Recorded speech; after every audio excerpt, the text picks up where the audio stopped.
Welcome to స్నేహితే edutech. ఈరోజు మనం DC point of వ్యూలోని 10th క్లాస్ ఫస్ట్ లెసన్ పోషణ ఆహార సరఫరా వ్యవస్థ లెసన్లోని ఇంపార్టెంట్ పాయింట్స్ గురించి తెలుసుకుందాం. స్వయం పోషకాలలో పోషణ.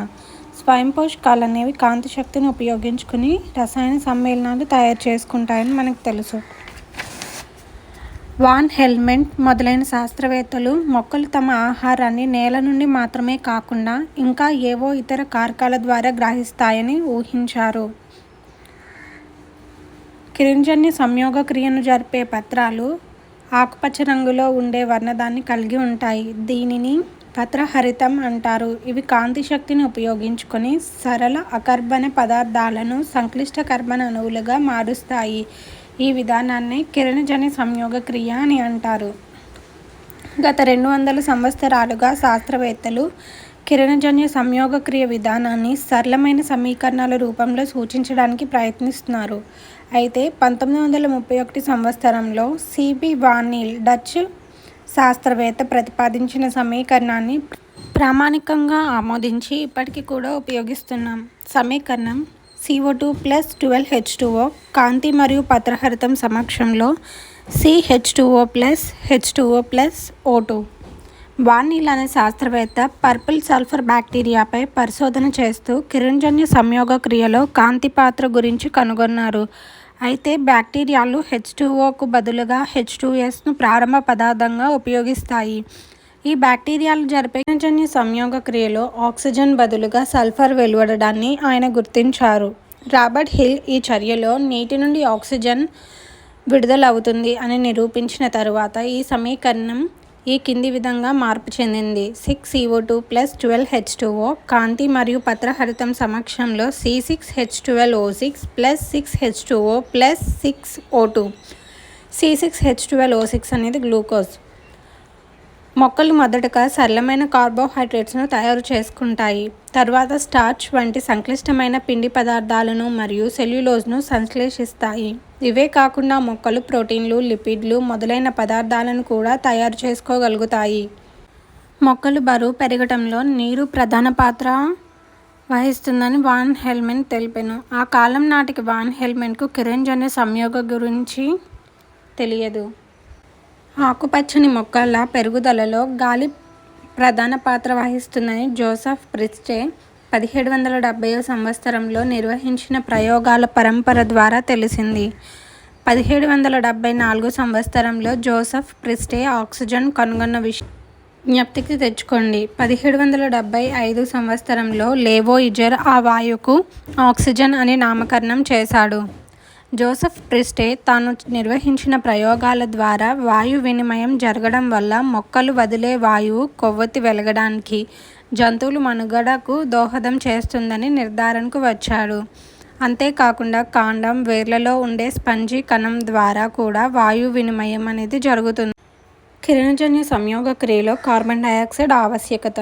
ఈ కృత్యంలో ఒక ఆకును పొటాషియం హైడ్రాక్సైడ్ ఉన్న సీసాలో సగం వరకు మూతపెట్టి బిగించాలి. గాలి, వెలుతురు సోకుతున్న ఆకు భాగంలో అయోడిన్ పరీక్ష నిర్వహించినప్పుడు నీలి నలుపు రంగులోకి మారడాన్ని మనం గమనిస్తాం. సీసా లోపల ఉన్న పొటాషియం హైడ్రాక్సైడ్ సీసాలో ఉన్న గాలిలోని కార్బన్ డయాక్సైడ్ని పీల్చివేసింది. కావున ఇక్కడ అయోడిన్ పరీక్ష చేసినప్పుడు ఆకులో ఎటువంటి మార్పు కూడా లేదు. కాంతి మరియు కిరణజన్య సంయోగ క్రియ. జోసెఫ్ ప్రిస్టే కాలం నాటికి శాస్త్రవేత్తలకు శక్తి గురించి అంతగా అవగాహన ఉండేది కాదు. అసలు ఈ శక్తి ఎక్కడి నుండి వస్తుంది? డచ్ శాస్త్రవేత్త జాన్ ఇంజన్ హౌస్ ఈ ప్రశ్నకు సమాధానం కనుగొనగలిగారు. 1779 సంవత్సరంలో కాంతి సమక్షంలోనే మొక్కలు ఆక్సిజన్ను ఏర్పరుస్తాయని తెలుసుకున్నాడు.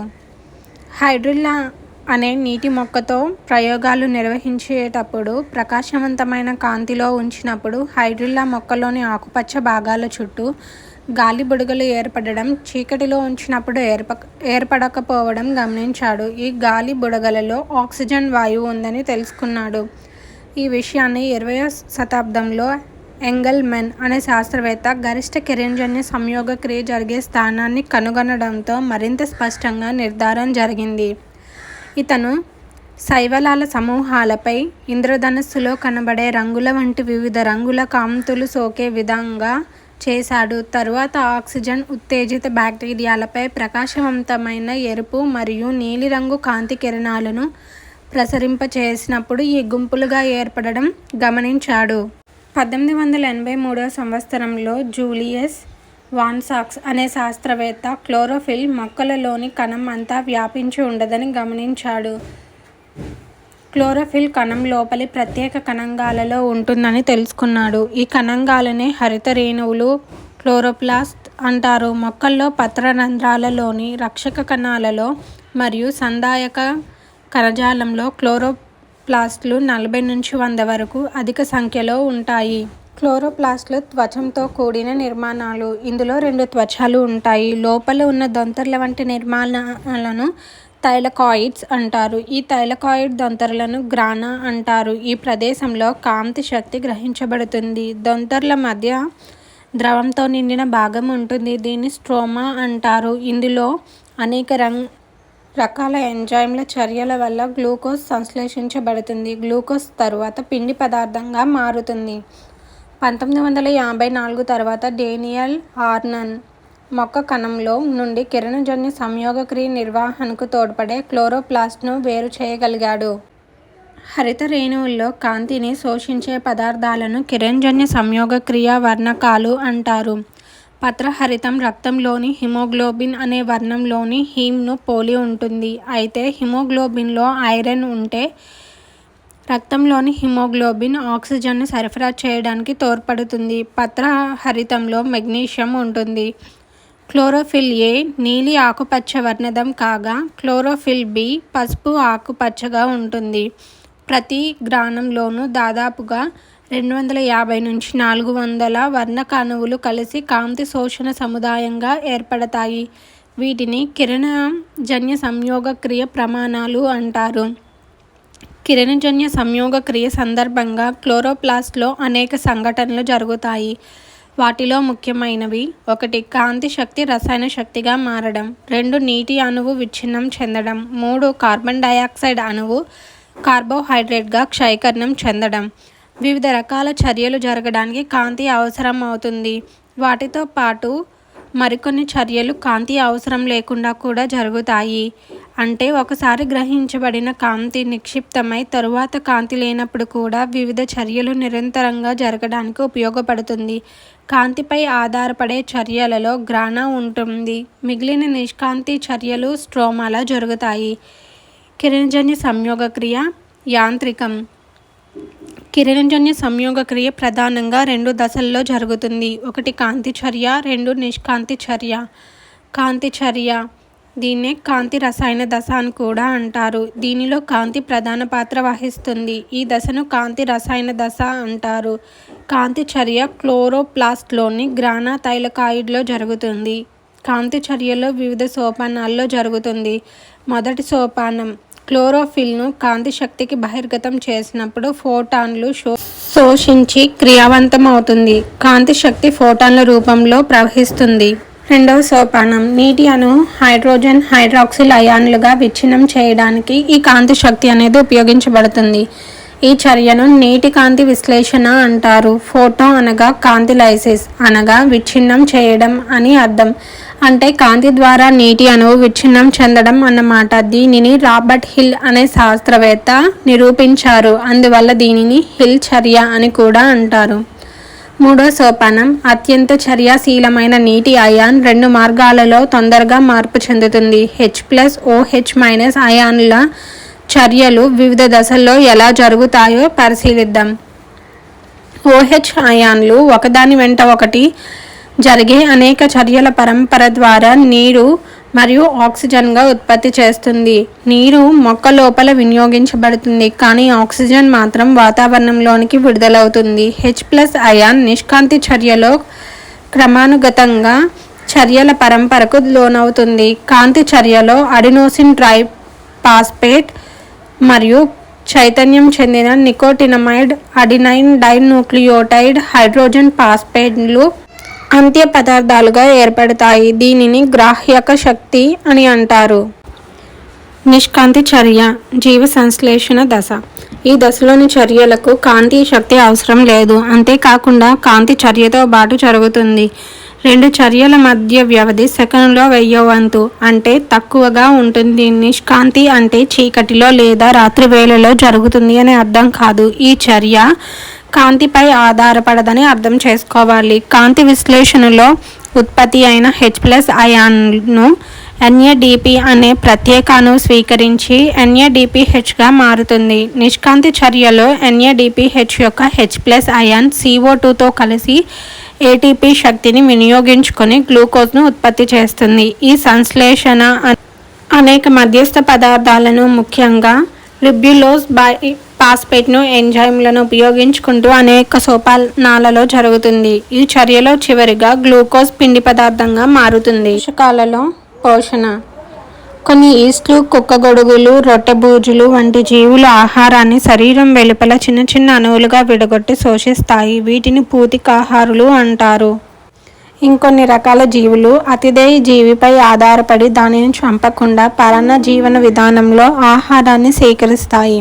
ఉదాహరణకు కస్కుట, పేను, జలగ, బద్దపురుగు మొదలైన జీవులు పరాన్న పోషణను పాటిస్తాయి. మరికొన్ని జీవులు ఆహారం మొత్తంలోనికి తీసుకొని అంతరగ్రహణం శరీరం లోపల సూక్ష్మ పదార్థాలుగా విడగొడతాయి. ఏకకణ జీవి అయిన అమీబాలో ఆహారం శరీరం ఉపరితలం నుండి సేకరించబడుతుంది. ఏకకణ జీవి అయిన పారమీషియంకి కాలుచెప్పు ఆకారంలో ఉంటుంది. ఒక ప్రత్యేక స్థానం నుండి ఆహారం గ్రహించబడుతుంది. శరీరం అంతా వ్యాపించి ఉన్న శైలికల కదలిక వల్ల ఆహారం ఆ ప్రత్యేక స్థానాన్ని చేరుకుంటుంది. కస్కుటాలో పరాన్నజీవన పోషణ. బంగారు తీగ కస్కుట ప్రజాతికి చెందిన ఆకులు లేకుండా తీగలుగా చుట్టుకుంటూ పెరిగే పత్రరహిత పరాన్నజీవ మొక్క. ఇది కల్వాన్యులేసి కుటుంబానికి చెందినది. బంగారు తీగ లేదా డాడర్ అని పిలువబడే ఈ మొక్కలో పత్రహరితం అనేది ఉండదు. కస్కుటా రిఫ్లెక్సాలో చాలా తక్కువ మొత్తంలో పత్రహరితం ఉంటుంది. అది చూషకాల ద్వారా ఆహారాన్ని సేకరిస్తుంది. హస్టోరియాలు వేళ్ల మాదిరిగా ఉండి అతిథేయ కణజాలంలో చొచ్చుకొని పోతాయి. మానవుని జీర్ణ వ్యవస్థ. మనం ఆహారాన్ని తీసుకునే విధానాన్ని అంతరగ్రహణం అంటారు. ఆహార నాళం గుండా ఆహారం వెళ్ళే విధానం. మనం తీసుకున్న ఆహారం నోటిలో దంతాల ద్వారా ముక్కలుగా చేయబడి నోటిలోని లాలాజలంతో కలుస్తుంది. ఫలితంగా ఆహారం తడిగా, మెత్తగా, జారుడు స్వభావాన్ని పొందుతుంది. దీనినే ముద్దగా చేయడం, బోలస్, నమలడం, చూర్ణం చేయడం అంటాము. ఆస్యకుహరంలో ఉండే 3 జతల లాలాజల గ్రంథుల ద్వారా లాలాజలం స్రవించబడుతుంది. 2 జతల లాలాజల గ్రంథులు దవడ ప్రక్కన మరియు నాలుక కింద అమరి ఉంటాయి. 1 జత గ్రంథులు అంగిలిలో అమరి ఉంటాయి. లాలాజలంలో అమైలేజ్ టైలిన్ అనే ఎంజైమ్ ఉంటుంది. అమైలేజ్ ఎంజైమ్ సంక్లిష్ట కార్బోహైడ్రేట్లను సరళ పదార్థాలుగా మారుస్తాయి. ఎంజైమ్ల సహాయంతో సంక్లిష్ట పదార్థాలు సరళ పదార్థాలుగా విడగొట్టబడి శరీరం శోషించుకోవడానికి అనువుగా మార్చే విధానాన్ని జీర్ణక్రియ అంటారు. ఆహారం ఆహారవాహిక గుండా ప్రవహిస్తున్నప్పుడు అలలు లేదా తరంగాల మాదిరిగా ఉండే చలనాన్ని గమనిస్తాం. దీనినే పెరిస్టాల్టిక్ చలనం అంటాం. జీర్ణాశయంలో ఆహారం జఠర రసంతో మరియు హైడ్రోక్లోరిక్ ఆమ్లంతో కలిసి చిలికినట్లవుతుంది. ఆహారంలోని ప్రోటీన్లు పెప్సిన్ అనే ఎంజైమ్ చర్య వల్ల చిన్న చిన్న అణువులుగా విడగొట్టబడతాయి. ఆహారంలో ఉండే ప్రోటీన్స్ మరియు కార్బోహైడ్రేట్స్ అణువులు చిన్న చిన్న ముక్కలుగా విడగొట్టబడి మెత్తగా, చిక్కటి రూపంలోనికి మారుతుంది. దీనినే కైమ్ అని అంటారు. జీర్ణాశయం చివర ఉండే వలయాకార సంవర్ణి కండరాలు సడలడం వలన ఆహారం జీర్ణాశయం నుండి చిన్నపేగులోనికి పంపబడుతుంది. ఈ కండరాలు కైమ్ మొత్తం ఒకేసారిగా కాకుండా చిన్న చిన్న మొత్తాలుగా ఆహార పదార్థాన్ని జీర్ణాశయం నుండి చిన్నపేగులోనికి వచ్చే విధంగా నియంత్రిస్తాయి. ఆహార నాళంలో అతి పొడవైన భాగం చిన్నప్రేగు. ఇందులో కార్బోహైడ్రేట్స్, ప్రోటీన్స్ మరియు కొవ్వులు జీర్ణక్రియ పూర్తి అవుతుంది. కాలేయం, క్లోమ గ్రంథులు స్రావాలు చిన్న ప్రేగులో క్షార స్థితిని కల్పించడానికి దోహదపడతాయి. కాలేయం ద్వారా విడుదలయ్యే పైత్య రసం కొవ్వు పదార్థాలను జీర్ణం చేసి చిన్న చిన్న రేణువులుగా మారుస్తుంది. ఈ విధానాన్ని ఎమల్సీకరణం అంటారు. క్లోమ రసంలో ఉండే ట్రిప్సిన్ అనే ఎంజైమ్ ప్రోటీన్లను జీర్ణం చేయడానికి, అదేవిధంగా లైపేజ్ అనే ఎంజైమ్ కొవ్వులను జీర్ణం చేయడానికి ఉపయోగపడుతుంది. చిన్న పేగు. ఇక్కడ జీర్ణక్రియ ఎంజైమ్లు పట్టిక ఇవ్వబడింది చూడండి. టైలిన్ అనేది ఆసి కుహరంలో కార్బోహైడ్రేట్స్ను మాల్టోస్గా మారుస్తుంది. పెప్సిన్ జీర్ణాశయంను ప్రోటీన్స్ను పెప్టోన్స్గా మారుస్తుంది. పైత్య రసం. ఇందులో ఎంజైమ్స్ ఉండవు. ఇది ఆంత్రమూలంలో స్రవించబడుతుంది. కొవ్వుల ఎమాల్సీకరణం చేస్తుంది. అమలైజ్. ఇది ఆంత్రమూలంలో స్రవించబడుతుంది. కార్బోహైడ్రేట్స్ను మాల్టోస్గా మారుస్తుంది. ట్రిప్సిన్ ఆంత్రమూలంలో స్రవించబడుతుంది. ఇది ప్రోటీన్స్ను పెప్టోన్స్, పాలీపెప్టైడ్స్గా మారుస్తుంది. లైపేజ్ ఆంత్రమూలంలో స్రవించబడుతుంది. కొవ్వు ఆమ్లాలు మరియు గ్లిజరాల్గా మారుస్తుంది.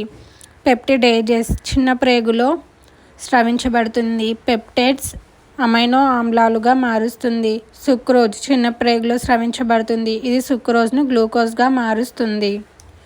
చిన్న పేగు గోడలలో చిన్న వేళ్ళ మాదిరిగా ఉండే నిర్మాణాలు కనబడతాయి. వీటిని సూక్ష్మ చూషకాలు అంటారు. జీర్ణమైన అంత్య పదార్థాలు మొదట సూక్ష్మ చూషకాలలోనికి, అక్కడ నుండి రక్తనాళాలు మరియు లింఫ్ నాళాలలోనికి శోషించబడతాయి. ఇక్కడ మానవుని జీర్ణ వ్యవస్థ ఫ్లోచార్ట్ ఉంది, గమనించండి. వాంతి అనేది ఆహార వాహికలో పెరిస్టాలిక్ చలనం యొక్క తిరోగమనంలో జరుగుతుంది. పోషకాహార లోపాన్ని 3 రకాలుగా వర్గీకరించవచ్చు. ప్రోటీన్కి సంబంధించి పోషకాహార లోపం, దీన్నే క్వాషియోర్కర్ అంటారు. 2 కెలోరీల పరమైన పోషకాహార లోపం, దీన్నే మరాస్మస్ అంటారు. 3 పోషక విలువలు లేని ఆహారం తీసుకోవడం. క్వాషియోర్కర్ అనేది ప్రోటీన్ల లోపం వల్ల కలిగే వ్యాధి. మరాస్మస్ ఈ వ్యాధి ప్రోటీన్లు, కెలోరీలు రెండింటిలోని లోపం వల్ల కలుగుతుంది. 3 స్థూలకాయత్వం, అధిక క్యాలరీలు ఉండే ఆహారాన్ని ఎక్కువగా తీసుకోవడం వల్ల ఈ వ్యాధి కలుగుతుంది. విటమిన్లను 2 రకాలుగా వర్గీకరించవచ్చు. నీటిలో కరిగేవి బి కాంప్లెక్స్, విటమిన్ సి. 2 కొవ్వులో కరిగేవి ఏడీఈకే విటమిన్లు. విటమిన్స్ వాటి లోపం వల్ల వచ్చే వ్యాధుల గురించి తెలుసుకుందాం. థయమిన్ B1 విటమిన్, దీని లోపం వల్ల బేరి వ్యాధి వస్తుంది. 2 riboflavin B2 vitamin. Glossitis. Niacin B3 vitamin, దీని లోపం వల్ల పెల్లాగ్రా వస్తుంది. పైరిడాక్సిన్ B6, అనీమియా వ్యాధి వస్తుంది. సైనకోబాలమిన్ B12 లోపం వల్ల పెర్నీషియస్ అనీమియా వస్తుంది. ఫోలిక్ యాసిడ్ లోపం వల్ల అనీమియా రక్తహీనత వస్తుంది. పాంటోథెనిక్ ఆమ్లం లోపం వల్ల పాదాల పగుళ్ళు వస్తాయి. బయోటిన్ లోపం వల్ల నాడీ సంబంధ సమస్యలు కలుగుతాయి. ఆస్కార్బిక్ ఆమ్లం సి విటమిన్ లోపం వల్ల స్కర్వీ వ్యాధి వస్తుంది. రెటినాల్ ఏ విటమిన్ లోపం వల్ల కన్ను, చర్మ సంబంధ వ్యాధులు వస్తాయి. కాల్సిఫెరాల్ D విటమిన్ లోపం వల్ల రికెట్స్ వస్తుంది. టోకోఫెరాల్ ఈ విటమిన్ లోపం వల్ల వ్యంధత్వం సమస్యలు వస్తాయి. ఫైలోక్వినోన్ K విటమిన్ లోపం వల్ల రక్తం గడ్డకట్టకపోవడం కలుగుతుంది. ఇదండి డిఎస్సి పాయింట్ ఆఫ్ వ్యూలో లైన్ టు లైన్ లెసన్ వారీగా ఇంపార్టెంట్ పాయింట్స్. మీకు కనుక ఈ వీడియో నచ్చినట్లయితే please like, share and subscribe. Thank you for watching.